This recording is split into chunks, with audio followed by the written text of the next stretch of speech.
Като беше малка, Лора обичаше да реди пъзели. Любимият ти сок беше бананов, а любимото ядене среднощните сандвичи на дядо й.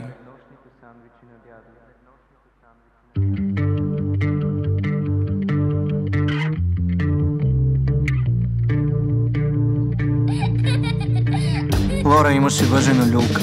Дядо я закачаше пред входната врата и всеки минуваше я люлееше с усмивка. Лора бе отгледана от дядо си.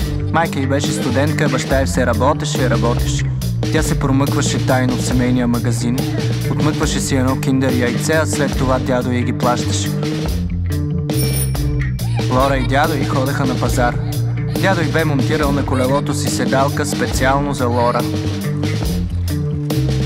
Готвеха заедно, чистеха заедно. Лора беше най-добрият асистент в работилницата на дядо. Бащата на Лора замина за Германия да изкарва пари. Майката на Лора все работеше. Дядо й остаря и вече не си играеха с Лора. Лора седеше на последния чин. Всичките й свичери бяха пробити от цигари и всяка вечер Лора плачеше в стаята си, крещейки, без звук, по най-тъжния начин.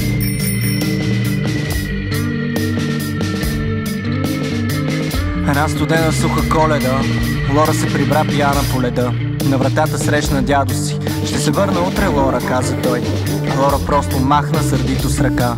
Откриха го месец по-късно на дъното на реката, навръх Коледа. Лора не му прости и разглоби колелото.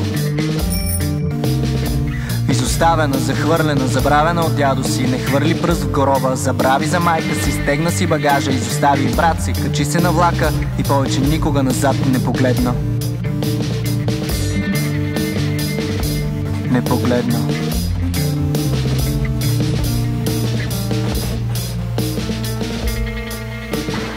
Ще се върна утре, Лора.